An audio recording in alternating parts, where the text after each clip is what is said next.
Welcome to mega debate. నా పేరు Rahim. Kaleshwaram commission ముందు ఇప్పటికే ఈటెల రాజేందర్ హాజరయ్యారు, అదేవిధంగా హరీష్ రావు కూడా హాజరయ్యారు. కేసీఆర్ హాజరవడం పట్ల చాలా ఉత్కంఠ వాతావరణం నెలకొంది. కేసీఆర్ మొదటగా ఈ నెల జూన్ 5వ తారీఖున కాళేశ్వరం కమిషన్ ముందు హాజరవుతారంటూ ప్రచారం జరిగింది. తర్వాత కొన్ని కారణాల వల్ల స్వయంగా కేసీఆరే మరో తేదీని ఇవ్వాలన్నట్టు కోరారు. కమిషన్ని 11వ తేదీన నిర్ణయించారు. దాదాపుగా కేసీఆర్ కోరిన తర్వాత అనేక నాటిక పరిణామాలు జరిగినాయి. ఎందుకంటే గతంలో ఈటెల రాజేందర్ ఇదే కమిషన్ ముందు హాజరవటం, తర్వాత హరీష్ రావు హాజరవటం, ఆ తర్వాత వారిని కమిషన్ అడిగిన ఏదైతే పీసీ ఘోష్ సంబంధించినటువంటి కమిషన్ అడిగిన ప్రశ్నలు ఎలాంటి ప్రశ్నలు లేవనెత్తారు, దాని మీద ఏ విధంగా మాట్లాడాలంటూ గంటలు దాని మీద చర్చలు జరిగినాయి. ఇటు హరీష్ రావు కానివ్వండి, మాజీ సీఎం కేసీఆర్కి. ఏదేమైనప్పటికీ కూడా కమిషన్ దాదాపుగా పీసీ ఘోష్ కమిషన్ సంబంధించి ఈ కాళేశ్వరం ప్రాజెక్టు సంబంధించినటువంటి కమిషన్ దాదాపుగా పూర్తయింది. ఇంకా ప్రశ్నించేది లేదు, ఎవరు హాజరవరు అనేటువంటి నాటిక పరిణామాల తర్వాత ఒక్కసారిగా తెర ముందుకు మళ్ళీ కమిషన్ నోటీసులు పంపింది. ఇటు ఈటెల రాజేందర్ కానివ్వండి, మాజీ సీఎం కేసీఆర్ కానివ్వండి, ఇటు హరీష్ రావు కానివ్వండి. తర్వాత ఒక్కసారిగా తెలంగాణ రాష్ట్ర వ్యాప్తంగా రాజకీయ పరిణామాలు ఒక్కసారిగా వేడెక్కి ఈ కమిషన్ నోటీసులు అందుకున్న తర్వాత ఏదైనప్పటికీ ఈరోజు కేసీఆర్ కాళేశ్వరం కమిషన్ ముందు, పీసీ ఘోష్ కమిషన్ ముందు హాజరవటం, దాదాపు 50 నిమిషాల పాటు కమిషన్ కేసీఆర్ని ప్రశ్నలు అడగటం, 19 ప్రశ్నలు లేవనెత్తటం, దానికి సంబంధించిన సమాధానాలు కేసీఆర్ ఇవ్వటం మొత్తం జరిగింది. ఏమైనా చాలా హైడ్రామా మధ్య కేసీఆర్ కమిషన్ ముందు హాజరవటం, చాలా భారీ జన సమీకరణతో వెళ్ళటం, ఇవన్నీ ఉదయం నుంచి ఒక రకమైనటువంటి ఉత్కంఠ వాతావరణం మధ్య నెలకొందని చెప్పుకోవాలి. ఏమైనా కేసీఆర్ పీసీ ఘోష్ కమిషన్ ముందు హాజరవడం పట్ల ఎలాంటి పరిణామాలు దారితీసినాయి, మళ్ళీ కేసీఆర్ పీసీ ఘోష్ కమిషన్ ముందు 19% ఎటువంటి సమాధానాలు చెప్పారు, తర్వాత మీడియా ముందు ఎటువంటి సమాధానాలు చెప్పారు, వీటన్నిటి మీద చర్చించడానికి మనతో పాటు సిద్ధంగా ఉన్నారు డిబేట్లో డాక్టర్ వెంకటరెడ్డి బీజేపీ పార్టీ నుంచి, అదేవిధంగా శివకుమార్ లాల్ కాంగ్రెస్ పార్టీ నుంచి మనతో పాటు డిబేట్లో సిద్ధంగా ఉన్నారు. మొదటగా వెంకటరెడ్డి గారు నమస్తే అండి. నమస్తే. వెంకటరెడ్డి గారు, ఏమైనప్పటికీ కూడా కాళేశ్వరం కమిషన్ సంబంధించి ఏదైతే పీసీ ఘోష్ సంబంధించినటువంటి విషయాల్లో మీరు మొదటి నుంచి ఒక స్టాండ్గా ఉన్నారా? పీసీ ఘోష్ కమిషన్ ఏదైతే ఉందో కమిటీ, దానికి సంబంధించినటువంటి నిజంగానే చాలా సీరియస్గా దీన్ని తీసుకుందా, ప్రశ్నలు లేవనెత్తుతుందా, కాంగ్రెస్ ఆరోపించినట్టుగానే దీంట్లో అవినీతి జరిగిందా, కమిటీ కూడా వాస్తవంగా రాబడుతుందా విషయాలని, అంటే మీ పార్టీ స్టాండ్ ఏంటి? మీకు అలాగే మెగా టీవీ ప్రేక్షకులకి, శివకుమార్ గారికి, అలాగే విజయ ఆదిత్య గారికి, అన్నగారికి నమస్కారం. కాళేశ్వర్ ప్రాజెక్ట్ అనేది మనకు తెలుసు, అది 2016 నుంచి మొదలు పెడితే 2018లో కంప్లీట్ చేయటం. అది ఒక కాళేశ్వరము తెలంగాణకి గుండెకాయ అని చెప్పి గోదావరి నది మీద కట్టిన ప్రాజెక్టు కాళేశ్వరము కూలేశ్వరం లాగా తర్వాత 1000 కోట్ల అవినీతి జరిగిందని చెప్పేసి కాంగ్రెస్ పార్టీ, మేము మాకంటే ముందుగానే ఎన్నికల ముందు కాంగ్రెస్ పార్టీ కూడా ఆరోపణలు చేసి 1,00,000 కోట్లు ఖర్చు పెట్టిన ప్రాజెక్టులో అవినీతి జరిగింది, దాన్ని ఎవరైతే కేసీఆర్ కానీ మిగతా ఎవరైతే దాంట్లో కూరుకున్నారో ఆ 1,00,000 కోట్లు కక్కిచ్చి సంక్షేమ పథకాలు అమలు చేస్తామని చెప్పి కాంగ్రెస్ పార్టీ చెప్పింది. సో ఈ విధంగా చూస్తే ఈరోజు మరి కాళేశ్వరం మీద కమిషన్ వేశారు 2023లో. వీళ్ళు వచ్చిన తర్వాత కమిషన్ 7 సార్లు వాయిదా పడుతూ పొడిగిస్తూ దాన్ని ఇప్పుడు మరి మొన్న ఈటెల రాజేందర్ గారిని, తర్వాత హరీష్ రావు గారిని, ఈరోజు కేసీఆర్ గారిని పిలవడం జరిగింది. అక్కడ ఏం జరుగుతుందంటే ఇప్పుడు అంటే 94,000 కోట్లు అనుకుంటా, అసెంబ్లీలో చెప్పినట్టుగా 94,000 కోట్లు ఖర్చు పెట్టి కాళేశ్వరం కడితే అది మేడిగడ్డలో 7th బ్లాక్ కుంగిపోతా ఉంది అని చెప్పి మరి ఎన్డీఏసీ రిపోర్ట్ ఇచ్చింది. ఎన్డీఏసీ రిపోర్ట్లో క్లియర్గా చెప్పింది అక్కడ ఇష్యూస్ ఉన్నాయి, ఫ్లాస్ ఉన్నాయి, తర్వాత ఏదైతే డిజైన్ డెఫిషియన్సీస్ ఉన్నాయి, తర్వాత ఆపరేషన్ అండ్ మెయింటెనెన్స్ సరిగా లేదు అని చెప్పేసి మరి క్లారిటీ ఇచ్చారు. ఎందుకంటే అక్కడ వాడిన సిమెంట్ కానీ లేకపోతే దాంట్లో యాష్ వాడి సిమెంటులో నాణ్యత లేదని చెప్పేసి రకరకాలుగా ఎన్డీఏసీ రిపోర్ట్ ఇచ్చింది. నేను కొంచెం ఇస్తాను. అయితే దీంట్లో ముఖ్యంగా ఏంటంటే అక్కడ ఎందుకు పగులు వచ్చినాయి, ఎందుకు మరి కుంగిపోతా ఉంది అని చెప్పేసి సైంటిఫిక్గా అక్కడ సాయిల్ టెస్టింగ్ చేశారా, కింద బొగ్గు ఉంటుంది, ఇసుక ఉంది, ఎంత డెప్త్లోకి వెళ్ళారు, ఎక్కడ ఫూటింగ్ చేశారు, ఎందుకు జరిగింది అనేది చాలా ప్రశ్నార్థకం ఇప్పుడు. సో అది సరిగా జరగలేదు అని చెప్పి ఎన్డీఏసీ రిపోర్ట్ ఇచ్చింది. ఎందుకంటే 1000 కోట్లు ఖర్చు పెట్టిన ప్రాజెక్టు, ఇలా 100 సంవత్సరాలు ఉండాల్సిన ప్రాజెక్టు ఇలా కుంగిపోవటము, ఏదైనా 7th బ్లాక్ ఇప్పుడు ఏమంటున్నారంటే బీఆర్ఎస్ పార్టీ కానీ బీఆర్ఎస్ నాయకులు కూడా ఇప్పుడు ఏదైనా కూడా ఎక్కడో ఒక దగ్గర జరుగుతుంది, ఎన్నో పిల్లర్లు వేసినాం, వందల పిల్లర్లు ఉన్నాయి, దాంట్లో ఒకటి రెండు జరిగితే దాన్ని రిపేర్ చేయొచ్చు కదా అంటారు. నేనేమంటున్నా అంటే కాళేశ్వరం తెలంగాణ రాష్ట్రానికి గుండెకాయ అయినప్పుడు మనిషికి గుండెకాయ రక్త ప్రసరణకు కానీ మిగతా భాగాలకు రక్తం ఏ విధంగా పోతుందో ఒక గుండెలో 3 ముఖ్యమైన నాళాలు ఉంటాయి. ఆ నాళాల్లో ఒక్క నాళం కూడా మూసుకుపోయినా కూడా అది టోటల్ గా హార్ట్ అటాక్ వస్తుంది, గుండెపోటు వస్తుంది. అట్లాగే నేనేమంటున్నానంటే ఒక్కటి గుంగిందా, 2 గుంగిందా, 3 గుంగినాయా, ఎక్కడ గుంగినా కూడా ఎక్కడ ఇష్యూ వచ్చినా కూడా దాని చుట్టుపట్టున్న పిల్లర్లకు కూడా ఎఫెక్ట్ పడుతుంది.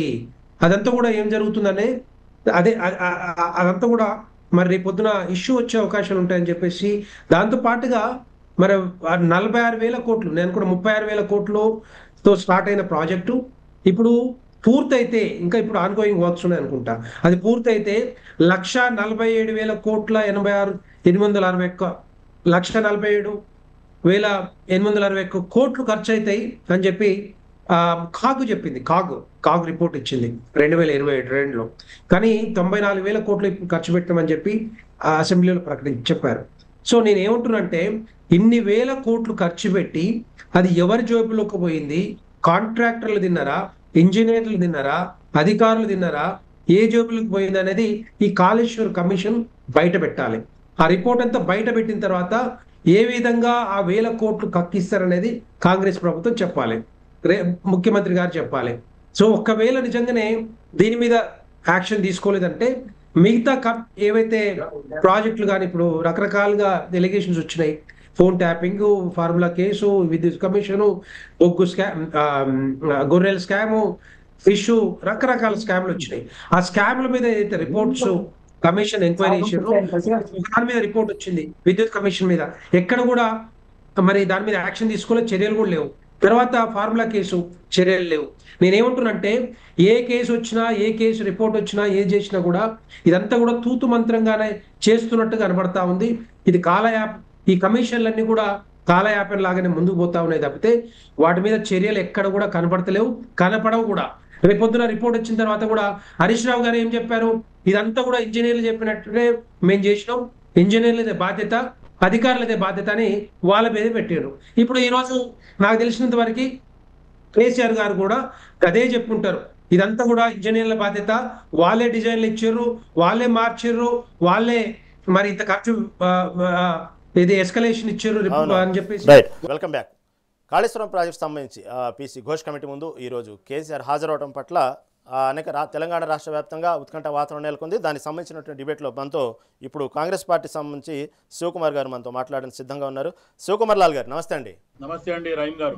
శివకుమార్ గారు, మొదటి నుంచి మీ పార్టీ ఏదైతే కాళేశ్వరం సంబంధించినటువంటి విషయంలో అధికార దుర్వినియోగం జరిగిందని కానివ్వండి, నాసిరకం కట్టడం కానివ్వండి, అవకతవకలు కానివ్వండి, డిజైనింగ్లో మార్పు సంబంధించి అన్ని విధాలుగా ప్రతి విభాగంలో చాలా అక్రమం జరిగింది, అన్యాయం జరిగిందంటూ మొదటి నుంచి మీ పార్టీ స్టాండ్ గట్టిగానే తీసుకుంది, దీని మీద బాగా ఫైట్ చేస్తూ ఉంది.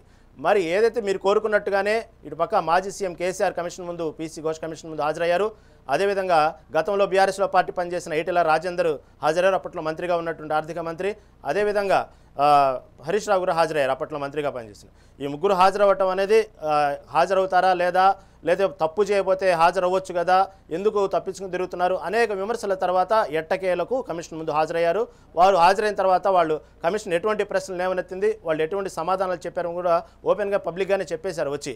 ఇప్పుడు మీ పార్టీ స్టాండ్ ఏంటి, వాళ్ళు చెప్పిన ఏదైతే ప్రశ్నలకు సమాధానాలు సంతృప్తినిచ్చాయా, ఇంకా అనుమానాలు ఎలా ఉన్నాయి? ముందుగా మెగా 9 టీవీ ప్రేక్షకులకు, మా బీజేపీ వెంకటరెడ్డి గారికి, లేకపోతే బీఆర్ఎస్ విజయ ఆర్య క్షత్రియ గారికి, మీకు రహీం గారికి, మీ మెగా టీవీ ప్రేక్షకులకు నమస్కారం. అయితే ఇక్కడ ఏదైతే కాళేశ్వరం అనే మాట స్టార్ట్ అయినప్పటి నుంచి వివాదాలతో స్టార్ట్ అయింది. కాళేశ్వరం అన్నప్పుడు కేసీఆర్ గారు ఒక శివుని పేరు పెట్టి మహాకాళేశ్వరుడు అనే రకంగా ఏదో మంచి ప్రాజెక్టు జరుగుతుంది, తెలంగాణ సస్యశ్యామలం అవుతుంది అంటే అందరూ కూడా బాగా మెచ్చుకోవడం జరిగింది, మంచి పని చేస్తున్నాడు అనే రకంగా ఆలోచించడం జరిగింది. కానీ ఇది కాంగ్రెస్ పార్టీ మొదలుపెట్టి ఎక్కడైతే ఆపిందో అక్కడి నుంచి కనుక చేసి ఉంటే 30,000 కోట్ల రూపాయలలో ఇది కంప్లీట్ అయ్యేది ప్రాజెక్ట్. కానీ దీన్ని కేసీఆర్ గారు వచ్చిన తర్వాత, తెలంగాణ రాష్ట్రం వచ్చిన తర్వాత, కేసీఆర్ ముఖ్యమంత్రి అయిన తర్వాత రీడిజైన్ పేరుతోని కమిషన్ల గురించి ఈ కాళేశ్వరాన్ని మార్చేయడం జరిగింది. ఇంతకుముందు మన వెంకటరెడ్డి గారు అన్నట్టు గతంలో మా కాంగ్రెస్ పార్టీ వాళ్ళు చెప్పినట్టు, లేదంటే తీన్మార్ మల్లన్న కూడా దీని మీద ఖచ్చితంగా కాళేశ్వరం ఎక్కడి నుంచి ప్రాబ్లం అవుతుంది, ఎక్కడి నుంచి నీళ్లు తీసుకుపోతుండ్రు, ఎక్కడి నుంచి కిందికైనా ఎందుకు తీసుకొస్తున్నారు అనే రకంగా కూడా మొత్తానికి ఇంజనీర్లతోని రివ్యూ ఇవ్వడం అప్పట్లోనే జరిగింది. ఆ రకంగా ఆలోచిస్తే ఈరోజు ఏదైతే మేడిగడ్డ, సుందిళ్ళ, అన్నారం ఏదైతే ఉందో ఆ ప్రాంతాలల్లో ఎక్కడైతే బుంగలు రావడము లేకపోతే పిల్లర్లు కృంగడము అనే రకంగా ఆలోచిస్తే అది ఖచ్చితంగా ఆ ఇంజనీర్ ఫాల్ట్ అనేది ఇప్పుడు ప్రస్తుతానికి కేసీఆర్ గారు, లేదంటే హరీష్ రావు గారు, లేదంటే ఈటల రాజేందర్ గారు, ఇది ముగ్గురు చెప్తున్నారు. కానీ గతంలో ఈటల రాజేందర్ బీఆర్ఎస్లో ఉన్నప్పుడు ఫైనాన్స్ మినిస్టర్ ఉండే, ఇటు హరీష్ రావు వచ్చి నీటిపారుదల శాఖ మంత్రి ఉండే, ఫైనాన్స్ మినిస్టర్ ఉండే. అదే కాకుండా ఆ రకంగా ఆలోచిస్తే కేసీఆర్ గారు ముఖ్యమంత్రి. కానీ మొత్తానికి కేసీఆర్ గారు ఏం చెప్పిండ్రు, నేనే దీనికి స్పెషల్ ఇంజనీర్లు, నేను చెమట బొట్టుని రక్తం బొట్టుగా మార్చి ఈ రీడిజైన్ చేసి నేను కాళేశ్వరం కడుతున్నా, నన్ను మించిన డిజైనర్ కానీ ఇంజనీర్ కానీ ఎవరు ఉన్నారు అనే రకంగా మాట్లాడడం జరిగింది. ఇవన్నీ ఆల్రెడీ ఆన్ రికార్డులో మన దగ్గర ఉన్నాయి, వాళ్ళ దగ్గర కూడా ఉన్నాయి. ఈవెన్ స్వయానా కేసీఆర్ మాట్లాడిన భాషనే ఇది. కానీ మొన్న ఈటల రాజేందర్ పోయినప్పుడు ఈటల రాజేందర్ గారు ఒక అబద్ధం ఏమాడుతుండంటే, కేబినెట్ లో నిర్ణయం తీసుకున్న తర్వాతనే కేసీఆర్ గారు చేయడం జరిగింది అనేది ఈటల రాజేందర్ మాట్లాడిన పెద్ద అబద్ధం. రెండోది, ఆ తర్వాత యాక్చువల్లీ కేసీఆర్ గారు పోవాల్సి ఉండే, కేసీఆర్ గారు పోకుండా నేను ఒక 1 వీక్ లేట్ వస్తా, నాకు ఏదో వెళ్తా అన్నాడు. మొత్తానికి ఒక పిటిషన్ వేసుకుంటూ కమిషన్ కూడా ఆయనకు పర్మిషన్ ఇవ్వడం జరిగింది. ఆ తర్వాత నెక్స్ట్ వచ్చి హరీష్ రావు గారు పోయింది. హరీష్ రావు మాట్లాడుతూ ఆయన పోయే ముందే ఒక పవర్ పాయింట్ ప్రజెంటేషన్ పెట్టడం జరిగింది. ఆ పవర్ పాయింట్ ప్రజెంటేషన్ లా ఆయన మొత్తానికి అబరకదబ్రా అనే రకంగా ఆయన చేయడం జరిగింది. ఆ అబరకదబ్రాలో ఆయన చెప్పిందన్ని అబద్ధాలు. ఇప్పుడు వాళ్ళ ఆల్రెడీ మహారాష్ట్రలో వాళ్ళ ఒప్పందం ఎక్కడుంది, వాళ్ళు ఎక్కడి నుంచి చేసిర్రు అనేది కూడా అటు మామ ఒక మాట మాట్లాడుతుండు, ఇటు అల్లుడు ఒక మాట మాట్లాడుతుండు. ఈ రకంగా ఆలోచిస్తే మొత్తాన్ని అప్పుడు ప్రజలను మభ్యపెట్టి మోసపెట్టి మాయ మాటలతోని ఏదైతే బీఆర్ఎస్ నడిపించిందో, ఈ రోజు ప్రజలు మార్పు కావాలి, కాంగ్రెస్ రావాలి అనే నినాదంతో ముందుకు పోయి ఈరోజు కాంగ్రెస్ పార్టీ అధికారం వచ్చిన తర్వాత కూడా వాళ్ళు ఇంకా అదే అధికారంలో ఉన్నామనే ధీమనా, లేకపోతే మాయ మాటలు చెప్పడమా ఖచ్చితంగా జరుగుతుంది. అదే కాకుండా ఈ రోజు తెలంగాణ రాష్ట్ర ముఖ్యమంత్రిగా ముఖ్యమంత్రి రేవంత్ రెడ్డి గారు ఉన్నారు. అప్పట్లో ఆయన ఒక డ్రోన్ ఎగరేసిందంటేనే ఆయన తీసుకుపోయి జైల్లో పెట్టిండ్రు, సుమోటో కేసు పెట్టి. ఈ రోజు ఇంత పెద్ద ఇష్యూలో కూడా కక్ష సాధింపు చెయ్యను, చట్టం దానిపైన అదే చేసుకుంటూ పోతుంది అనే రకంగా ముఖ్యమంత్రి రేవంత్ రెడ్డి గారు మాట్లాడడం జరిగింది. ఆ దిశగానే పని జరుగుతుంది. కానీ ఈ రోజు ఏదైతే కమిషన్ ఎదురుగా కేసీఆర్ గారు పోయి ఫస్ట్ ఏమో ఓపెన్ గా మాట్లాడతాను అని చెప్పి ఆయనతో పాటు 20 మందిని తీసుకుపోవడానికి తయారైండు. మళ్ళీ తర్వాత లేదు, నన్ను వీడియో రికార్డింగ్ చేసి లోపలనే మాట్లాడతానని చెప్పి చెప్తే, దానికి మళ్ళీ ఉన్న వాళ్ళని అందరినీ బయట పంపించి కేసీఆర్ గారిని ఎంక్వైరీకి పిలిస్తే అసలు కాళేశ్వరం డిజైన్ చేసింది ఎవరు, దాని ఇంజనీర్ ఎవరు, దానికి మీకు సంబంధం ఏంది, అట్లా వాళ్ళు ప్రశ్నలు వేస్తే దానికి ఆయన దాటవేయడానికే ప్రయత్నించిండు తప్ప నేను ఫైల్ని సబ్మిట్ చేసిన, సీడీలు సబ్మిట్ చేసిన అనే రకంగానే మాట్లాడిండు తప్ప ఖచ్చితంగా గతంలో కేసీఆర్ నేనే ఇక్కడ కూర్చేసుకొని చేస్తా, నన్ను మించిన ఇంజనీర్ లేరు, నేనే కాళేశ్వరం అంటేనే మొత్తానికి తెలంగాణలో సాగునీళ్ళకు సస్యశాలం చేస్తా, ఇంత సాగు చేస్తా అనే రకంగా మాట్లాడిన మాట శివకుమార్ లాల్ గారు. ఓకే, శివకుమార్ లాల్ గారు, మీరు చెప్పినట్టుగానే ఇందాక డాక్టర్ వెంకటరెడ్డి గారు మాట్లాడుతూ ఈ విధంగా ఈ కమిషన్ కానివ్వండి, పీసీ ఘోష్ కమిషన్ కానివ్వండి, గతంలో జరిగినటువంటి కేటీఆర్ సమీక్షలో జరిగినటువంటి కార్ రేస్ ఫార్ములా సంబంధించిన విషయంలో కానివ్వండి, ఇలా అనేక అవకతవకలు, అనేక అక్రమ సంబంధించినటువంటి ఏదైతే అధికార దుర్వినియోగం జరిగినాయో ఇలాంటి ఎన్నో కమిషన్లు చూసాము. దానివల్ల పెద్ద ఉపయోగం లేదు, కాలయాపనే అంటున్నారు. మరి మీ పార్టీ ఈ విధంగా చేసినటువంటి ఏదైతే కమిషన్ల ముందు పెట్టినటువంటి కేసులు ఏమవుతున్నాయో ఇది కేవలం పార్టీ సంబంధించినటువంటి కాలయాపనగానే ఉన్నాయా, లేకపోతే నిజంగానే వెంకటరెడ్డి గారు చెప్పినట్టు దాని గురించి సీరియస్గా ఉందా మీ పార్టీ, ఇవన్నీ కేవలం కమిషన్తో నడుస్తూ ఉందా? రహీం గారు, నేను అదే చెప్పినాను, ముఖ్యమంత్రి గారు కక్ష సాధింపు చెయ్యను అనే రకంగా మాట్లాడడం జరిగింది. రెండోది, ఆయన చెప్పిన దాంట్లో ఒకటేమంటుండంటే చట్టము దానిపైన అది చేసుకొని పోతుంది, కమిషన్లు ఉన్నాయి, దాని మీద యాక్షన్ ఉంటుంది. ఇప్పుడు కేటీఆర్ కూడా ఈ కార్ రేస్ లో మొన్న నోటీస్ పంపిస్తే, గతంలో వచ్చిండు, మాట్లాడిండు, వెళ్ళిండు, మళ్ళీ ఇప్పుడు మొన్న నోటీస్ పంపిస్తే నేను యుఎస్ వెళ్తున్నా, వచ్చిన తర్వాత వస్తాను, ఆయన కూడా తండ్రి లాగానే ఒక పిటిషన్ పెడితే వాళ్ళు దానికి కూడా పర్మిషన్ ఇవ్వడం జరిగింది. ఇప్పుడు ఖచ్చితంగా సెకండ్ టైం పోయినప్పుడు మటుకు చట్టం ఏదైతే కమిషన్ ఎదురుగా పోయిన తర్వాత ఈ కార్ రేస్ లో కూడా స్వయాన అప్పట్లో కేటీఆర్ చెప్పడం జరిగింది, నేనే డబ్బులు ఇవ్వని చెప్పిన, అధికారులకు నేనే ఆదేశాలు ఇచ్చిన, 55,000 కోట్ల రూపాయలు అది నేనే ఇప్పించిన, దానికి పెట్టండి, నేను యోగా చేస్తా, ఫిట్ ఉంటా, వాకింగ్ చేస్తా, నేను మళ్ళా ముఖ్యమంత్రి అవుతా అని చెప్పి ఆయన డాంప్లెట్ చేస్తే మా కాంగ్రెస్ పార్టీ వాళ్ళు ఇమీడియట్ గా చెప్పడం జరిగింది, ఆల్రెడీ మీ చెల్లె లిక్కర్ కేసులో జైలు వయసు వచ్చింది కాబట్టి మరి ఆమె నీకంటే ముందే ఉంది, మరి ఏం జరుగుతుంది అనేది కూడా మా వాళ్ళు మాట్లాడడం జరిగింది కాంగ్రెస్ పార్టీ తరఫుని. ఖచ్చితంగా ఈ చట్టం దానిపైన చేసుకుంటూ పోతుంది. ఖచ్చితంగా కాళేశ్వరం గానీ, ఈ కార్ రేస్ గానీ, ఫోన్ ట్యాపింగ్ గానీ, గొర్రెల అన్నిట్లో మళ్ళీ మీ దగ్గరకు వస్తాను సార్, దాని గురించి మాట్లాడదాం. ఎందుకంటే ఓకే మీరు చెప్పినట్టుగానే ఇందాక వెంకటరెడ్డి గారు చెప్పినట్టు కూడా ఫార్ములా సంబంధించిన కానీ, మద్యం సంబంధించిన ఎమ్మెల్సీ కవిత కుంభకోణం సంబంధించిన కానీ, ప్రతి సంబంధించిన కమిషన్ అన్ని కూడా వచ్చినప్పుడు అంత హైప్ తర్వాత కంటిన్యూ అవ్వట్లేదు, అది క్యారీ అవ్వట్లేదు, ఎక్కడో వీగిపోతుంది. దీని వెనక అసలు రాజకీయ ఒత్తిడి కారణమా, లేకపోతే ప్రజలతో రాజకీయ డ్రామా ఆడుతున్నారని తర్వాత దాని గురించి మాట్లాడదాం. తర్వాత విజయరాయ్ గారు బీఆర్ఎస్ పార్టీ తరఫున నమస్తే అండి. నమస్తే అండి, చెప్పండి. ఏదైతే కాళేశ్వరం సంబంధించిన ప్రాజెక్టు ప్రపంచంలో 8వ వింత అన్నటువంటి మాజీ సీఎం కేసీఆర్ చివరికి ఆ 8వ వింత చివరికి చిలికి గాలివాన్లాగా వాళ్ళ కుటుంబంలో లుకలుకలతో మొదలైంది. ఈ పాటికి వాళ్ళ కుటుంబంలో కూడా దాదాపుగా లుకలుకలు రోడ్డున పడ్డాయని చెప్పుకోవాలి. ఇటు పక్క చూస్తే కాళేశ్వరం కమిషన్ ముందు హాజరవ్వటం అనేది కూడా కేసీఆర్ లాంటి సీనియర్ నాయకులు కమిషన్ ముందు హాజరవ్వటం అనేది అది తప్పేం కాదు. కాకపోతే ఇలాంటి ఆరోపణలతో హాజరవ్వటం అనేది కొంచెం ఇబ్బందిగా ఉంది బీఆర్ఎస్ పార్టీకి. కాబట్టి 8వ వింతగా చెప్పుకున్నటువంటి ఏదైతే ప్రాజెక్ట్ ఉందో చిలికి అది మెడకు చుట్టుకున్నట్టు కనబడతా ఉందా, అలాంటిది ఏం లేదంటారా, ఏమంటారు? కేసీఆర్ గారి హయాంలో నిర్మాణమైనటువంటి కాళేశ్వరం ప్రాజెక్టు వాస్తవంగా ఈరోజు ఐక్యరాజ్య సమితి యునెస్కో ద్వారా 8వ వింతగా ఆల్రెడీ ఈ రోజు నంబర్ 1 లిఫ్ట్ ఇరిగేషన్ ప్రాజెక్ట్ గా ప్రపంచం గుర్తించింది.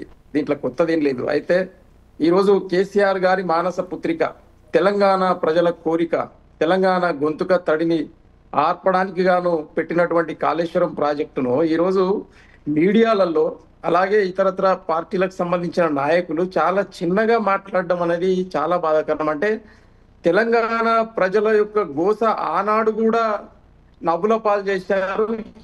ఈనాడు అభివృద్ధి చెందిన తర్వాత కూడా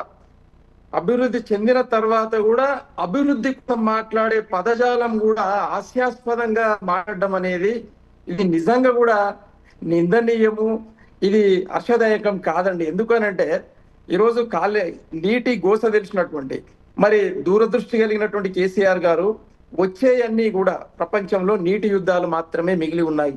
ఆ నీటి యుద్ధాలను దృష్టిలో పెట్టుకొని మరి ఉమ్మడి ఆంధ్రప్రదేశ్గా కలిపిన తర్వాత ఆనాడు కూడా తెలంగాణకు నాయకత్వం లేకుండే 75 ఏళ్ల గోస 1956 నుండి 2014 వరకు జరిగిన గోస అంతా ఇంత కాదు. అయితే దాని తర్వాత నిజమైన స్వాతంత్రం మరి నిజంగా మన రాష్ట్రానికి వచ్చింది తెలంగాణకు అని అంటే 2014 జూన్ 2 అనేది వాస్తవం, అది నిర్వివాద అంశం. అయితే ఈ రోజు మరి ఆయా సందర్భాలలో మాట్లాడుతున్నటువంటి తెలంగాణ నాయకత్వం అది ఏ పార్టీ వాళ్ళైనా కూడా ఒక బీఆర్ఎస్ పార్టీ తప్పిస్తే మరి నిజంగా కూడా తెలంగాణకు సంబంధించినటువంటి భూగోళ శాస్త్రం వాళ్ళకి తెలుసా, లేదు నీటిపారుదల నీటి వనరుల శాస్త్రం వాళ్ళకి తెలుసా, రైతాంగం గోస తెలుసా, మరి విద్యుత్ గోస తెలుసా? నిజంగా వాళ్లకు పుట్టెడు అన్నం కూడా దొరకని పరిస్థితులలో అకాలంలో ఉన్నటువంటి తెలంగాణ 60 సంవత్సరాలు నిజాం స్టేట్ నుండి పట్టుకొని ఇప్పటి వరకు గోసపడతా ఉంటే అలాంటి విషయాన్ని చిన్న విషయాన్ని వెంట్రుక వాసితో ఉన్నటువంటి విషయాలను కూడా ఆయన పరిశోధన పరిష్కార మార్గాలు వెతికి ఒక విధానాన్ని బంగారు తెలంగాణ కాన్సెప్ట్ ను తయారు 10 సంవత్సరాలలో ఈ రోజు బ్రహ్మాండమైనటువంటి ఇన్ఫ్రాస్ట్రక్చర్ డెవలప్ చేసి నీటిపారుదల మరి ప్రాజెక్టులను డెవలప్ చేసి విద్యుత్ ప్రాజెక్టులను డెవలప్ చేసి రోడ్ల నిర్మాణం చేసి మరి భవనాల నిర్మాణాలను చేసి మరి ప్రజలకు కావాల్సినటువంటి గూడు గుడ్డకు సంబంధించినటువంటి మరి ప్రయాసపడి ఈరోజు ప్రభుత్వం ద్వారా ప్రజలకు ఏం కావాలి, అని ఒక ప్రణాళికబద్ధంగా సిస్టమేటికల్ గా డెవలప్ చేసినటువంటి తెలంగాణ ఈ రోజు భారతదేశంలో #1 స్టేట్ అని ఈ రోజు బీఆర్ఎస్ ను ఏదైతే తొక్కాలని ప్రయత్నం చేస్తున్నాయో, కేసీఆర్ గారిని, కేసీఆర్ గారి కుటుంబాన్ని, కేసీఆర్ గారి వెనకాల ఉన్నటువంటి నాయకత్వాన్ని తొక్కాలని ప్రయత్నం చేస్తున్న భారతీయ జనతా పార్టీ, అలాగే కాంగ్రెస్ పార్టీ, మరి అలాగే బ్యాక్ ఎండ్ లో తెలుగుదేశం పార్టీ, ఈ 3 పార్టీల అధినాయకత్వం కూడా ఆయా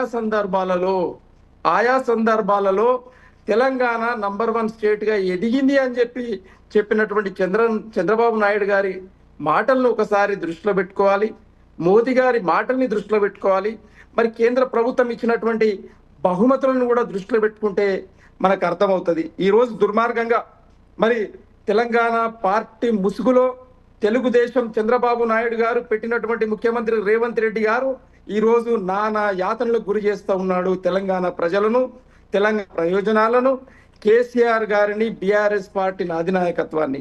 మరి ఇలాంటి సందర్భంలో మేమేమంటున్నామంటే ఈ రోజు సరే విచారణలు చెయ్యండి, తప్పు కాదు, చట్టం ఎవరికి చుట్టం కాదు, మరి క్వశ్చన్ చేస్తేనే నిజ నిర్ధారణ జరుగుతుంది. కాబట్టి మేము దానికి సరి అయిన జవాబు ఇవ్వడానికి శాస్త్రీయబద్ధంగా మరి సాక్ష్యాధారాలతో సరి అయిన జవాబు దానికి రెడీగా ఉన్నామని ప్రకటించినాం.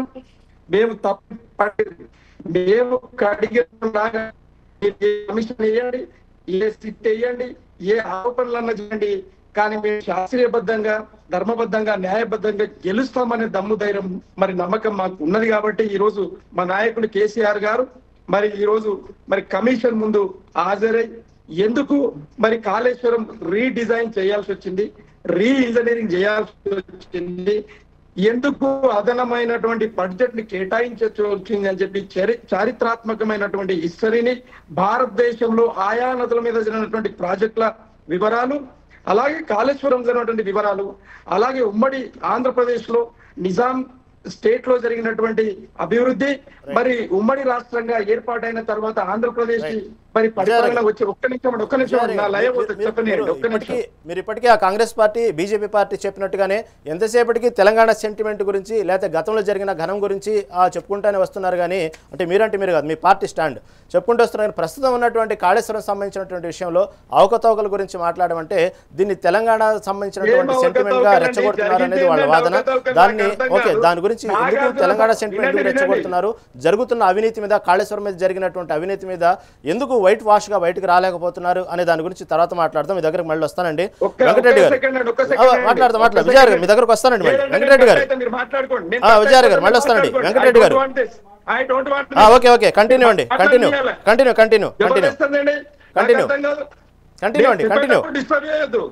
కంటిన్యూ లేదంటే పిలువత అవసరం లేదు. ఈ రోజు మన భారతదేశంలో నిర్మాణమైన ప్రాజెక్టులలో ఈ రోజు విచారణకు మనం వెళ్దామా, ఎన్ని ప్రాజెక్టులలో ఇలాంటి చిన్నపాటి రిపేర్స్ జరిగినాయా లేవా అనేది. నిన్నగాక మొన్న మనం చూస్తా ఉన్నాం, దీన్నే మన భారతీయ జనతా పార్టీ హయాంలో కేంద్ర ప్రభుత్వం ఇచ్చినటువంటి రైల్వే ఏదైతే భవనంలో చెర్లపల్లిలో కూలిపోయింది, మరి దాని పరిస్థితి ఏందండి. అలాగే మన బిహార్ లో బ్రిడ్జ్ కూలిపోయింది, దాని పరిస్థితి ఏందండి. స్వయంగా మోదీ గారి నగరం అహ్మదాబాద్ లో బ్రిడ్జ్ కూలిపోయిందండి, దాని పరిస్థితి ఏందండి. అరే విచిత్రం ఉందండి.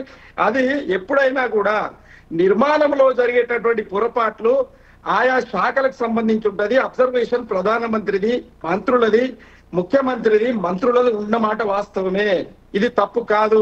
అది కేసీఆర్ గారు అదేనండి విజయ్ గారు ఇక్కడ చెప్పేది కూడా అదే, ఇక్కడ చెప్తుంది కూడా ఇటు బీజేపీ కానీ కాంగ్రెస్ సంబంధించిన పార్టీ కూడా చెప్తుంది అదే. ఏదైనా సరే ఘనం అనేటప్పటికీ, ఏదైనా సాధింపనేటప్పటికీ, ఏదైనా దానికి సంబంధించినటువంటి గొప్పలు వచ్చేటప్పటికి కేసీఆర్ ఘనమంతా నాదంటున్నారు. మళ్ళీ అక్కడ జరిగినటువంటి ఏదైతే మీరు చెప్పినట్టుగానే పొరపాట్లు జరుగుతాయి, కొద్ది గొప్ప కట్టడాల్లో మార్పులు జరుగుతాయి, కొద్ది గొప్ప అవినీతి జరిగిద్ది అన్నప్పుడు అది మొత్తం అధికారుల మీదనో లేకపోతే అక్కడ ఉన్నటువంటి యంత్రాంగం మీదనో నెట్టడం అనేది ఎంతవరకు సబబు అనేది వాళ్ళ వాదన కూడా. సరే అండి, ఈసారి మీ దగ్గరకు వస్తాను, మళ్ళీ మీకు టైం ఇస్తానండి. వెంకటరెడ్డి గారు మీరు చెప్పండి, గతంలో బీఆర్ఎస్ పార్టీలో ఉన్నటువంటి ఈటెల రాజేందర్ అప్పుడు ఆర్థిక మంత్రిగా ఉన్నారు, ఇప్పుడు ప్రస్తుతం మీ పార్టీలో ఉన్నారు. మీరు అప్పట్లో ఈటెల రాజేందర్ ఏదైతే గతంలో just 2 days back PC Ghosh ముందు సంబంధించి మాట్లాడిన మాటలు, ఈటెల రాజేందర్ బయటకు వచ్చి మాట్లాడిన మాటలు చూస్తే మీ పార్టీకి సంబంధించినటువంటి కొంతమంది నాయకులే కొందరు ఏదైతే ఈటెల రాజేందర్ సంబంధించి కొన్ని కామెంట్స్ చేశారంటూ బహిర్గతంగానే ఈటెల రాజేందరే బయటపడటం జరిగింది. ఎందుకు ఈ వర్గాలు ఏంది? నిజంగానే ఈటెల రాజేందర్ అవినీతి చేసి ఉంటారా? అవినీతి చేసినటువంటి నాయకులు మీ పార్టీలో ఉన్నారా అంటే ఏమంటారు? క్లారిటీగా చెప్పారు.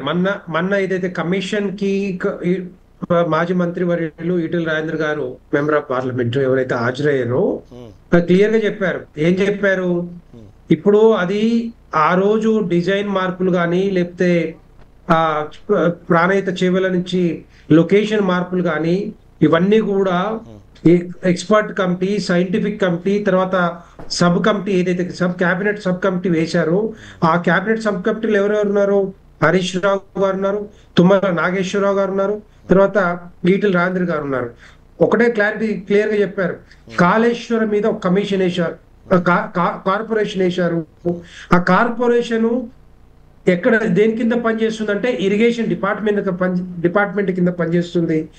అకౌంట్స్ ఎవరు చూస్తారంటే ఇరిగేషన్ డిపార్ట్మెంట్ లో ఎవరైతే ఉన్నారో చేస్తారు. ఆర్థిక మంత్రిగా మాకు సంబంధం ఉండదు. టోటల్ గా ఏదైతే కార్పొరేషన్ కింద నిధులు తీసుకొచ్చారో కార్పొరేషన్ ని అడ్డం పెట్టుకొని మరి వేల కోట్లు లోన్లు తీసుకొచ్చిర్రో, అప్పులు తీసుకొచ్చిర్రో, వాళ్ళు ఏ విధంగా మార్టిగేజ్ పెట్టడం కానీ లేకపోతే ఏ విధంగా కడతారని చెప్పారో వాళ్ళే చూసుకుంటారు తప్పితే నాకు దీనికి సంబంధం లేదు. టోటల్ గా క్యాబినెట్ అంతా కూడా అప్రూవల్ వచ్చిన తర్వాతనే ముఖ్యమంత్రి గారు డిసిషన్ తీసుకున్నారు. ముఖ్యమంత్రిగా కేసీఆర్ గారు డిసిషన్ తీసుకున్నారు తప్పితే దానికి నాకు సంబంధం లేదు. ఇరిగేషన్ శాఖ కానీ తర్వాత వారికి కానీ సంబంధం ఉంటుందని క్లియర్ గా చెప్పారు. అదే క్లారిటీ ఈ రోజు ఏమంటున్నారంటే హరీష్ రావు గారు వచ్చినా కేసీఆర్ గారు వచ్చినా కూడా నాకు తెలిసినంత వరకు హరీష్ రావు గారు ఏం చెప్పారు బయట వచ్చి, ఎట్టి పరిస్థితుల్లో ఈ బాధ్యత అంతా కూడా ఇంజనీర్స్ తీసుకోవాలి, ఇంజనీర్స్ బాధ్యత తప్పితే మాది ఏమి లేదు, మేము చెప్పినట్టుగా ఏం నడవలేదు అన్నట్టుగా వారు చెప్తా ఉన్నారు. అదంతా జరగదు అక్కడ. డెఫినెట్ గా వీళ్ళు బాధ్యత తీసుకొని వీళ్ళే సూపర్వైజ్ చేశారు కదా, ఎక్కడ మార్చాలి, ఎక్కడ ఏ ఇంజనీర్స్ పెట్టాలి, కర్త కర్మ క్రియ మేమే అని చెప్పి ఆ టైంలో చెప్పారు కదా కేసీఆర్ గారు కానీ మిగతా వాళ్ళు కానీ. సో అలాంటిది అక్కడ లోటుపాట్లు ఉన్నాయి, లోపాలు మరి బయటకు వచ్చినప్పుడు అది మాది కాదు ఇంజనీర్స్ అని చెప్తా ఉన్నాను. మళ్ళీ వీళ్ళే ఏం చెప్పారు, ఇదే కాళేశ్వరం ప్రాజెక్టు గురించి ప్రపంచం అంతా కూడా మరి బీబీసీలో కానీ మిగతా ఛానల్ కానీ ప్రచారం చేసుకున్నది వీళ్ళే, మేమే కట్టినాం, మేమే చేసినాం అని చెప్పి. రెండవది పాయింట్ ఏంటంటే ఈ కాళేశ్వరం ప్రాజెక్ట్ అనేది థర్డ్ ఆప్షన్ గానే ఉంది ఇప్పుడు కూడా. ఏం చెప్పారు మన హరీష్ రావు గారు కానీ మిగతా వాళ్ళు ఏం చెప్తున్నారు, ఒకటి ఏదైతే నీళ్లు ఎస్ఆర్ఎస్పిలో వాటర్ సఫిషియెంట్ గా ఉంటే దాని నుంచి గ్రావిటీ ద్వారా మిడ్ మానేర్ కానీ మిగతా కొండపోచమ్మ కానీ మల్లన్న సాగర్ కానీ మిగతా ప్రాజెక్టులకు వాటర్ వస్తుంది. రెండో ఆప్షన్ ఏంది, ఏదైతే ఎల్లంపల్లి రిజర్వాయర్ లో వాటర్ ఉంటే అది అక్కడి నుంచి మళ్ళా గ్రావిటీ ద్వారా వస్తుంది అని చెప్పి అది చెప్పారు. మూడో ఆప్షన్ ఒకవేళ ఎస్ఆర్ఎస్పి కానీ తర్వాత ఎల్లంపల్లిలో వాటర్ లేకపోతేనే అప్పుడు మేడిగడ్డ నుంచి లిఫ్ట్ చేసేసి అక్కడి నుంచి వాటర్ వచ్చే అవకాశాలు ఉంటాయి కదా, తప్పితే దాన్ని థర్డ్ ఆప్షన్ గాను వాడుకోవచ్చు అని చెప్పి క్లారిటీ ఇస్తా ఉన్నారు. అందుకే మొన్న చూడండి యాసంగి సీజన్ లో 75 లక్షల మెట్రిక్ టన్నుల ధాన్యము కాళేశ్వరం వాటర్ లేకుండానే మరి ధాన్యం పండిందంటే ఒక్కసారి ఆలోచించవచ్చు ఏ విధంగా మరి. ఎందుకంటే సఫిషియెంట్ గా వాటర్ ఉంది, ఈ రెండు ప్రాజెక్టులు వాటర్ ఉంది కాబట్టి మేడిగడ్డ వాడాల్సిన అవసరం లేకుండా మరి దీన్ని ధాన్యం పండింది. నేనేమంటున్నానంటే ప్రాణహిత చేవేల దగ్గర కడితే 36,000 కోట్ల రూపాయలతోటి కంప్లీట్ గా అయిపోయేది. ఎల్లంపల్లికి ఎత్తిపోస్తే అక్కడి నుంచి గ్రావిటీ వచ్చేది. కానీ దాన్ని అక్కడ లొకేషన్ మార్చి 1,000 కోట్లు ఖర్చు పెట్టి దీన్ని మరి అది కూడా ఎట్లయిపోయిందంటే నాణ్యత లేకుండా కట్టడం వల్లనే ఈ పిల్లలు కుంగిపోవడం కానీ ఈ సుందిళ్ళ అన్నారంలో కానీ బొంగలు రావడం కానీ ఇవన్నీ జరుగుతూ ఉన్నాయి. దాని మీద డెఫినెట్ గా ఎక్కడ ఏం జరిగింది, కాంట్రాక్టర్ల ఇంజనీర్స్ లోపాల లేకపోతే మిగతా వాళ్ళ దాన్ని పట్టించుకోలేదా, ఏటీఎం లాగా వాడుకున్నారా, ఇప్పుడు కమిషన్ తేల్చాలి. ఇంతమందిని 160 మందిని అధికారులని మరి ఇన్వెస్టిగేట్ చేసిన తర్వాత విచారణ చేసిన తర్వాత ఆ రిపోర్ట్ అంతా బయటికి రావాలి. నేను ఒకటే డిమాండ్ చేస్తా ఉన్నాను ఇప్పుడు, వీళ్ళకి నిజంగానే ఈ రిపోర్ట్ వచ్చిన తర్వాత ఒకవేళ యాక్షన్ తీసుకోకపోతే నేను భారతీయ జనతా పార్టీ తరఫున ఒకటే డిమాండ్ చేస్తా ఉన్నాను, ముఖ్యమంత్రి గారు కానీ తర్వాత కాంగ్రెస్ ప్రభుత్వాన్ని, మీకు ఒకవేళ నిజంగానే తీసుకోలేకపోతే మీరు ఇమ్మీడియట్ గా సిబిఐ ఎంక్వైరీకి కన్సెంట్ ఇవ్వండి, సిబిఐ ఎంక్వైరీకి డిమాండ్ చేయండి, సిబిఐ ఎంక్వైరీకి మీరు కాల్ఫర్ చేస్తే ఇమ్మీడియట్ గా దాంట్లో ఉన్న లోపాలు ఎవరెవరు ఎక్కడెక్కడ అవినీతి జరిగిందో, ఎక్కడెక్కడ డబ్బులు ముట్టినాయో, లేకపోతే ఎక్కడ ఈ లోపాలు జరిగినాయో అవన్నీ కూడా బయటకు వచ్చే అవకాశాలు ఉంటాయి. అప్పుడు వీళ్ళ మీద యాక్షన్ ఉండే అవకాశాలు ఉంటాయి. తప్పితే ఇదంతా తూతు మంత్రంగానే ఉంటది, కాలయాపనే ఉంటది తప్పితే ఏమీ జరగదు ఇక్కడ. ఓకే, చూద్దాం అది తూతు మంత్రమో సీరియస్ యాక్షనో, దాన్ని మీరు చెప్పినట్టుగానే పీసీ ఘోష్ కమిటీకి సంబంధించినటువంటి ఫైనల్గా రిపోర్ట్ వచ్చిన తర్వాత కాంగ్రెస్ పార్టీ తీసుకునే యాక్షన్ బట్టి అందరికీ అర్థమైంది అది సీరియసా లేకపోతే మీరు చెప్పినట్టు తూతు మంత్రం అని. తర్వాత శివకుమార్ లాల్ గారికి వెళ్దాం. శివకుమార్ లాల్ గారు వాస్తవంగా ఆ పిల్లర్లు ఎక్కడైతే కుంగినాయో దానికి సంబంధించినటువంటి మరమ్మత్తు కార్యక్రమాలు చేయకుండా కేవలం బీఆర్ఎస్ సంబంధించిన అధికార దుర్వినియోగం జరిగింది అంటే ప్రజలకు చూపించడం కోసమే అక్కడ జరిగినటువంటి పిల్లర్ల దగ్గర కార్యక్రమాలు ఏదైతే రిపేరింగ్ కార్యక్రమాలు చేయకుండా ప్రజలని అక్కడ రైతుల్ని ఎండగడుతున్నారు. కావాలనే ఇది బీఆర్ఎస్ పార్టీని సంబంధించినటువంటి బదనాం చేయడానికి సంబంధించినటువంటి ప్రోగ్రాం తప్ప రైతులు అన్యాయం అయిపోతున్నారు, మధ్యలో కావాలని వాటర్ స్టోరేజ్ చేస్తున్నారు అంటూ ప్రచారం జరుగుతోంది. దీనికి సంబంధించి మీరేమంటారు? రహీం గారు, మొత్తానికి ఏదైతే పిల్లర్లు కృంగినాయో అక్కడ మటుకు నీళ్లు నింపితే మటుకు మొత్తానికి ఇంకా 7 పిల్లర్లు కూలిపోయే అవకాశం ఉంది. ఓకేనా? సో అవి కూలొద్దు అనుకుంటే అందుకే నీళ్లు నింపుతలేరు. అది ఆల్రెడీ టీఆర్ఎస్ బీఆర్ఎస్ అధికారంలో ఉన్నప్పుడే ఈ సబ్జెక్ట్ వాళ్ళ నోటీస్కి వచ్చింది. అది వచ్చిన తర్వాత ఆగమేఘాల మీద వాళ్ళు ఏదో కాపర్ అడ్జస్ట్మెంట్ చేస్తాము అది ఇది అని చెప్పి కూడా వాళ్ళు నిర్ణయానికి పోయినరు. కరెక్ట్ శివకుమార్ గారు, మరి మరమ్మత్తు కార్యక్రమాలు ఎందుకు చేయట్లేదు? ఎక్కడైతే జరిగిందో, ఎక్కడైతే కుంగుబాటు జరిగిందో అక్కడ మరమ్మత్తు కార్యక్రమాలు ఎందుకు చేయట్లేదు? దాన్ని అలాగే ఎందుకు ఆపారు? ఎందుకు వాటర్ని స్టోరేజ్ చేస్తున్నారు? రైతులకు ఎందుకు పంచట్లేదు అంటే ఏమంటారు? ఆడ వాటర్ స్టోరేజ్ ఎక్కడ ఉంది రహీం గారు? వాటర్ అక్కడ నిల్వ పెడితే పిల్లర్లు కూల్తాయి, మొత్తం ఆ బ్యారేజ్ కూల్తుంది అనే రకంగా చెప్పిండ్రు డ్యామ్ సేఫ్టీ అథారిటీ. అందుకని చెప్పి అవి అక్కడ నీళ్లు నింపకుండానే వదలడం జరిగింది. రెండోది, ఎక్కడైతే పిల్లర్ల కింద బొంగలు వస్తున్నాయో అక్కడ బొగ్గు నిక్షేపాలు ఉన్నాయి. ఇక్కడ పిల్లర్లు వేయడం తప్పు చేసిండ్రు. ఇది ఎవరు చేసిండ్రు అంటే మొత్తానికి ఎల్లంటి మాకు సంబంధమే లేదు, ఈ పిల్లర్ చేయమని చెప్పి కళాఖండిగా చెప్తే కేసీఆర్ గారు వాళ్ళు ఇంకొక టీం ని పిలిపించి ఆ పిల్లర్లు వేయించడం జరిగింది. అక్కడ బేస్ సరిగా లేదనేది కూడా అప్పట్లో మనకున్న వార్తలు, అది లైవ్ లో వచ్చిన మీడియా కథనాలే చెప్తున్నా. నేను అక్కడ స్పాట్ మీద పోయి చూసింది కూడా కాదు. ఎందుకంటే ఆ బుగ్గలు వచ్చి నీళ్ళని కిందికే ఇట్లా బురుగుల్లాగా వస్తున్నాయి అనే రకంగా మాట్లాడినప్పుడు అప్పుడు ఈ రకంగా చెప్పడం జరిగింది.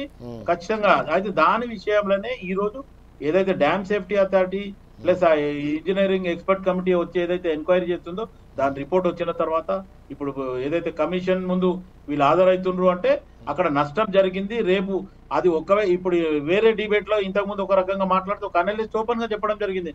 ఒకవేళ అంత అవసరం అనుకుంటే ఆ 7 పిల్లర్లు మొత్తానికి తీసేసి ఆ మొత్తం ఆ బ్యారకే మళ్ళీ రీకన్స్ట్రక్ట్ చేయమని చెప్తున్నారు. అంటే అర్థమైంది, అది మొత్తానికి నీళ్లు నింపితే అవి మొత్తానికి కూలిపోతాయి. ఇప్పుడు ఒక్కటో 5 ఉన్నాయి కాబట్టి ఇంకా మిగతాయి కూడా కూలుతాయి అనేది అక్కడ డ్యామ్ సేఫ్టీ అథారిటీ కానీ లేకపోతే ఎవరైతే ఎక్స్పర్ట్స్ వచ్చిందో ఇంజనీర్లు వాళ్ళు చెప్పిన మాట.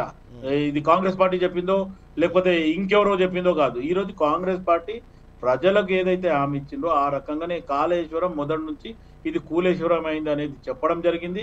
ఆ కూలేశ్వరం నిజంగా కూడా ఈ రోజు అయింది. ఏమంటే భగవంతుని పేరు కాబట్టి మనం ఆ మాట అనొద్దు అనే రకంగా ఎంత అనుకున్నా ఈరోజు కేసీఆర్, హరీష్ రావు, ఇటు ఈటెల రాజేందర్ వీళ్ళందరూ కలిపి కూడా గుడుపుటానిలాగా మాట్లాడుతున్నారు తప్ప ఈ రోజు నిజంగా కూడా ఆ కాళేశ్వరం వల్ల రైతులకు మంచి జరగాలి, నిజంగా కూడా మాత్రం తప్పు జరిగిపోయింది అనే రకంగా ఎక్కడని చెప్తున్నారో చెప్పారు వాళ్ళు. ఖచ్చితంగా ఈ రోజు అప్పట్లోనేమో మేమే ఇంజనీర్లము, మేము చేసిన ప్రాజెక్ట్ ఇక దునియాలో ఎవరు చేయలేదు అన్నారు.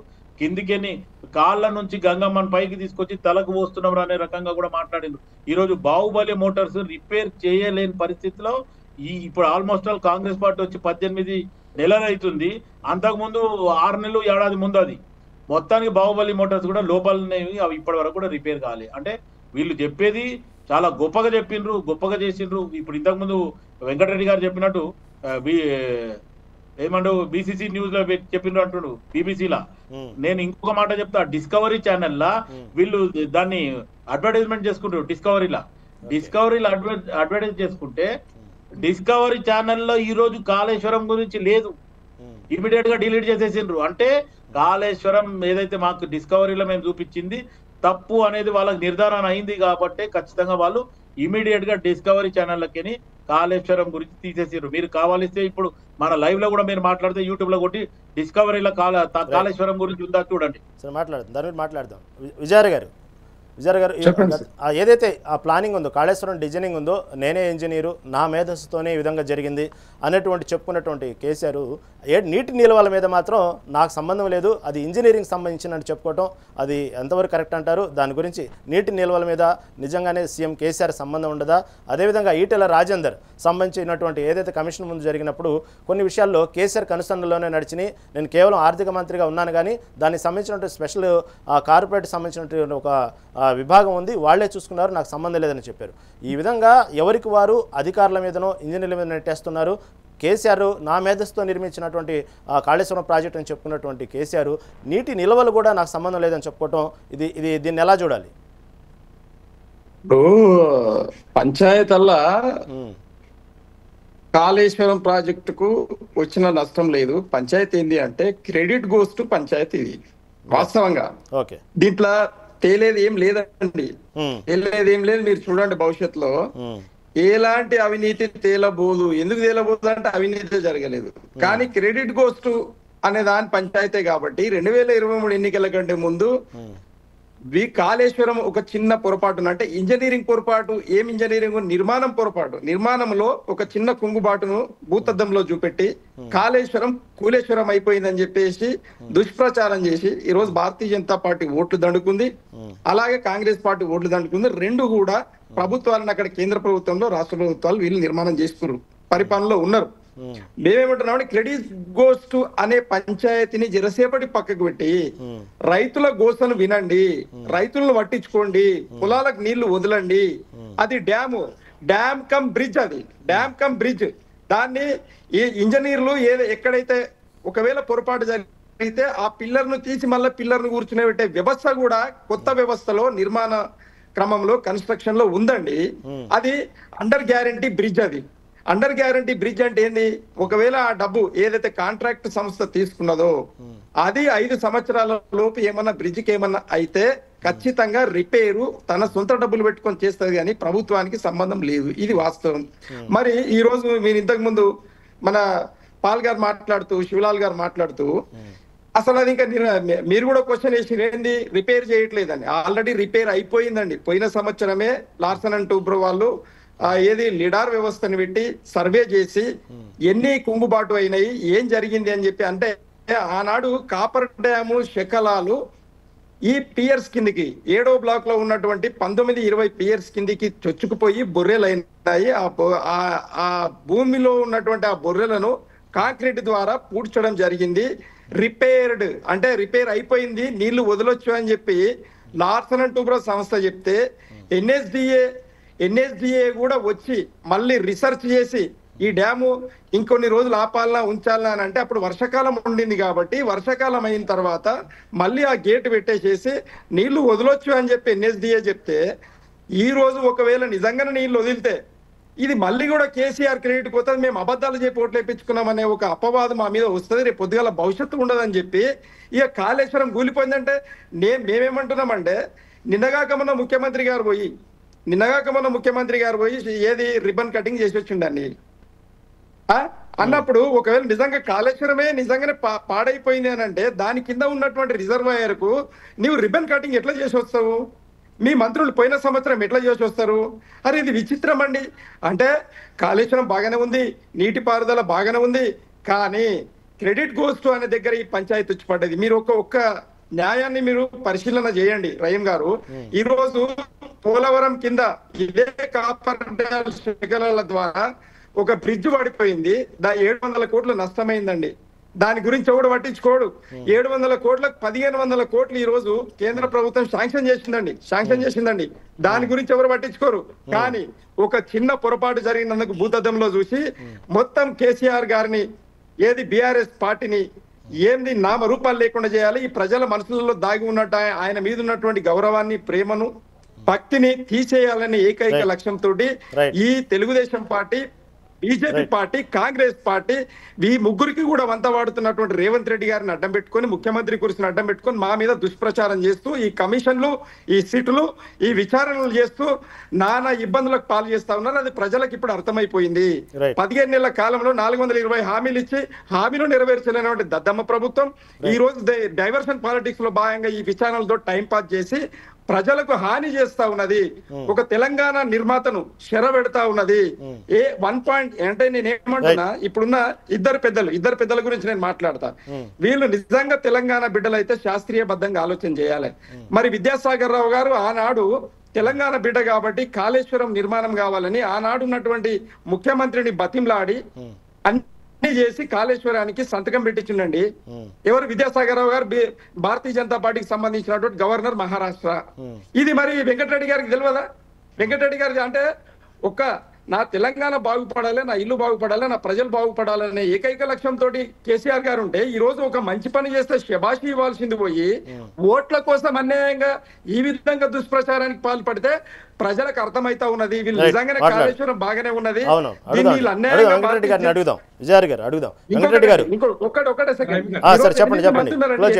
భారతీయ జనతా పార్టీ ఎంపీలు ఉన్నారు, 2 మంత్రులు ఉన్నారు, వాళ్ళు తెలంగాణకు 1 రూపాయి తీసుకురారు. ఈ రోజు ప్రతిపక్షంలో కాంగ్రెస్ ఉంది, తెలంగాణ కోసం ప్రతిపక్షంలో ఎంపీలు మాట్లాడరండి. ఏమన్నాయమండి ఇది? మాట్లాడుతుంది దాని గురించి మాట్లాడతారు వెంకటరెడ్డి గారు. కేంద్ర స్థాయిలో అనేకమైనటువంటి ప్రాజెక్టులు ఈ విధంగానే 1000 కోట్లు కుంగిన సందర్భాలు ఉన్నాయి. కానీ చిన్న పొరపాటుని, చిన్న కుంగుబాటుని పట్టుకొని పెద్ద రాజకీయం చేస్తున్నారు. ఇక్కడ కేవలం క్రెడిట్ చుట్టే జరుగుతుంది రాజకీయ క్రీడ అంతా అంటూ చెప్పుకొస్తున్నారు. నిజంగానే ఆ మరమ్మతులు కూడా అయిపోయినాయని కూడా చెప్పుకొస్తున్నారు. దీన్ని ఎలా చూడాలి, ఏమంటారు? చిన్న బ్రిడ్జీలు అది రాష్ట్ర స్థాయిలో కూలుతా ఉన్నాయి. వాళ్ళు వాటిని పట్టించుకోవాల్సింది రాష్ట్ర ప్రభుత్వాలు, కేంద్ర ప్రభుత్వం కాదు ఇక్కడ పెట్టేది. నేను ఏమంటున్నానంటే, ఇంత పెద్ద ప్రాజెక్టు కదా, ప్రాజెక్ట్ లో ఏదైతే ఇంపార్టెంట్ పిల్లర్స్ ఉన్నాయో ఆ 7th బ్లాక్ లో అది పొంగడం అంటే అంత ఈజీ కాదు కదా. దాని చుట్టూ అన్ని కూడా మరి వాటి మీద ఎఫెక్ట్ పడే అవకాశాలు ఉంటాయి కదా. నేనేమంటున్నానంటే, కట్టాలి, ప్రాజెక్టులు కావాలి. ఈ తెలంగాణ రాష్ట్రానికి మనకు ట్యాగ్ లైన్ ఉంది, నీళ్లు, నిధులు, ఉద్యోగాలు. నీళ్లు వస్తేనే ఈ తెలంగాణ రాష్ట్రం సస్యశ్యామలంగా ఉంటుందని ఎప్పటి నుంచో మొత్తుకుంటున్నారు. 1969 నుంచి ఇప్పటిదాకా కాంగ్రెస్ ప్రభుత్వం ఇన్ని సంవత్సరాలు కాంగ్రెస్ పాలనలో ఉమ్మడి ఆంధ్రప్రదేశ్ లో ఆంధ్ర పెత్తందారులకి కలోకి ఇక్కడ ప్రాజెక్టు కట్టలే, ఇక్కడ ప్రాజెక్టులు లేవు. 70% మన తెలంగాణ రాష్ట్రం గుండా ఇటు కృష్ణా కానీ ఇటు గోదావరి నీళ్ళు పోతా ఉంటే దాన్ని పట్టించుకొని ఎంతో మంది మంత్రులు ఇప్పుడు కూడా మరి కాంగ్రెస్ ప్రభుత్వం ఉన్నారు, కానీ ఎక్కడ కూడా దీన్ని పట్టించుకోలేదు. కాబట్టే ఈ తెలంగాణ రాష్ట్రానికి నీళ్లు ఎట్టి పరిస్థితుల్లో రావాలి, ప్రాజెక్టులు కట్టాలి, పెద్ద ప్రాజెక్టులు కట్టాలి, 1 కోటి ఎకరాల మాగాని కావాలి. కానీ ఏమంటున్నారు, విజయార్య గారు చెప్పినట్టుగా, ఎస్ అప్పుడున్న గవర్నర్ విద్యాసాగర్ రావు గారు మహారాష్ట్రలో ఉంటే అక్కడ ఒప్పించి చేశారు, కరెక్టే. కానీ నేను ఏమంటున్నానంటే, ఏదైనా కట్టినా కూడా ఒక ప్రణాళికబద్ధంగా, శాస్త్రీయబద్ధంగా, తర్వాత సైంటిఫిక్ గా అక్కడ సాయిల్ టెస్టింగ్ చేసిన తర్వాత డిజైన్ ప్రాపర్ గా తీసుకున్న తర్వాత అప్పుడు కట్టాలి. కానీ ఈ చిన్న ఈ చిన్నదంటూ ఉన్నారు, మరి దీన్ని వాడుకోలేని పరిస్థితి ఉంది. ఎన్డీఏ రిపోర్ట్ ఇచ్చింది, అక్కడ బ్యారేజ్ లో వాటర్ స్టోరేజ్ చేసుకోలేని పరిస్థితి ఉంది, దాన్ని వాడొద్దు, దాన్ని ఎట్టి పరిస్థితిలో కంప్లీట్ గా తీసేసి మొత్తం మళ్ళీ ఆ బ్లాక్ అంతా కూడా కట్టాలని చెప్పి రికమెండేషన్స్ ఇచ్చారు. సో అది చేయాలి. వెంకటరెడ్డి గారు, సెవెంత్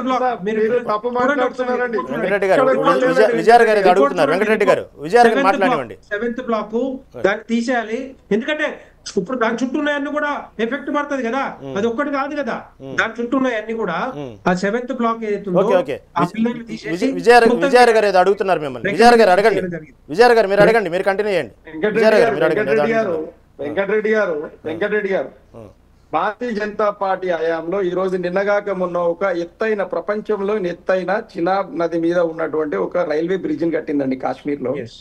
మొత్తం నూతనమైనటువంటి శాస్త్రీయబద్ధంగా టెక్నాలజీని ఇంప్లిమెంటేషన్ చేసి రేపు పొద్దుగల ఏమన్నా అటు ఇటు జరిగితే యాక్సిడెంట్స్ కానీ కూలిపోవడం కానీ జరిగితే పరిస్థితి ఏంటి అని ఆలోచన చేసి కట్టిండ్రు. అత్యంత అధునాతనమైన టెక్నాలజీ కాళేశ్వరం కట్టడం జరిగిందండి.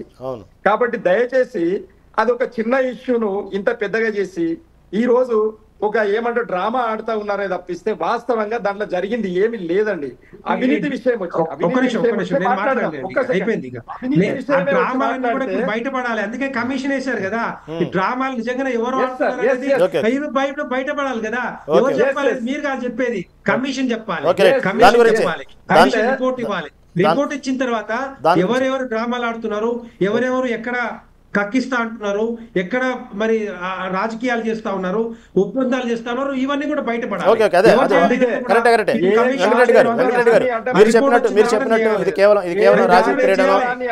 చేయకపోతే మేము వచ్చిన తర్వాత ఆయన కూడా దాని మీద డెఫినెట్ గా డిమాండ్ చేస్తా ఉన్నాం. సిబిఐ ఎంక్వైరీ వేయాలి, సిబిఐ ఎంక్వైరీ తోటి ఇన్వెస్టిగేట్ చేయించాలి. అప్పుడు కానీ టోటల్ గా అక్కడెక్కడ ఫ్లాట్స్ ఎక్కడైతే ఉన్నాయో, ఆ లోపాలు ఎక్కడ ఉన్నాయో అన్ని కూడా బయటకు వచ్చే అవకాశం ఉంటుంది.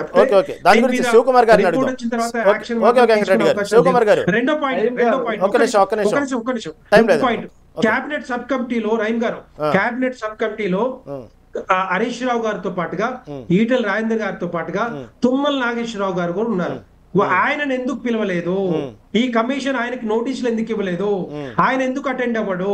ఆయన కాంగ్రెస్ ప్రభుత్వంలో మంత్రిగా ఉన్నారు కాబట్టి ఎందుకు ఇవ్వలేదో దాని మీద కూడా సమాధానం రావాలి. దాని మీద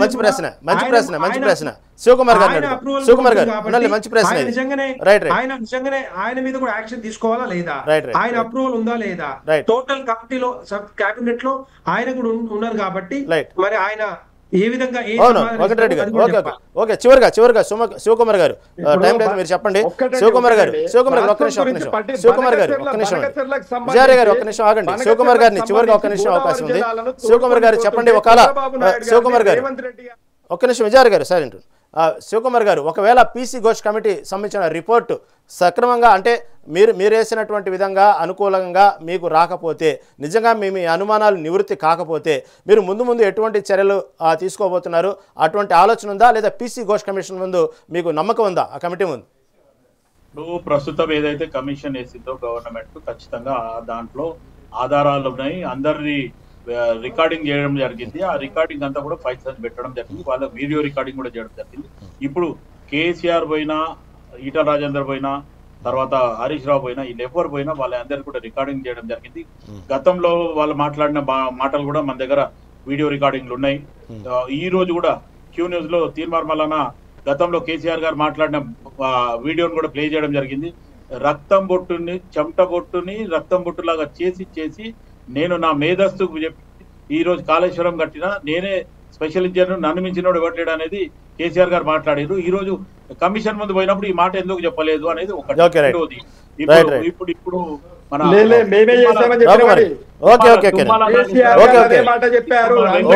శివకుమార్ గారు మళ్ళీ దీని గురించి డిస్కస్ చేద్దాము. వాస్తవంగా ఇందాక వెంకటరెడ్డి గారు ప్రశ్నలు ఏమనెత్తినట్టు తుమ్మల నాగేశ్వరరావు గారికి ఎందుకు కమిషన్ నోటీసు పంపలేదు, కేవలం వాళ్ళు ముగ్గురిని ఎందుకు పంపింది? ఒకవేళ ఆర్థిక మంత్రి లేదా అప్పటికి ఉన్నటువంటి హరీష్ రావు ఉన్నటువంటి ఇరిగేషన్ శాఖ మంత్రి గానో లేకపోతే సీఎం కేసీఆర్ గాను పంపిందా? మళ్ళీ తుమ్మల నాగేశ్వరరావు కమిటీలో ఉన్నారు కదా కేంద్ర సంబంధించినటువంటి సిఫార్సు కమిటీలో, మళ్ళీ ఎందుకు అనేది దాని గురించి నెక్స్ట్ మనం ఈసారి డిబేట్లో మాట్లాడుకుందాం. ఓకే, చర్చలో పాల్గొన్నందుకు వెంకటరెడ్డి గారికి, అదేవిధంగా శివకుమార్ లాల్ గారికి, విజయారి గారికి ధన్యవాదాలండి. Thank you. ఇది ఈనాటి డిబేట్. ఈనాటి ఏదైతే ఉందో మెగా 9 డిబేట్ సంబంధించినటువంటి కేసీఆర్ సంబంధించినట్టు కాళేశ్వరం కమిషన్ ముందు హాజరైనటువంటి విషయంలో జరిగినటువంటి అనేక దాదాపు ముగ్గురు కమిటీ ముందు హాజరయ్యారు, ఈటెల రాజేందర్, హరీష్ రావు, కేసీఆర్. కాబట్టి ఇక next PC Ghosh committee report కోసమే అందరూ ఎదురు చూస్తున్నారు. ఆ కమిటీ ఎటువంటి రిపోర్ట్తో బయటకు వచ్చిద్దా అనేటువంటి విషయాన్ని చూద్దాం. చూస్తూనే ఉండండి మెగా 9 టీవీ.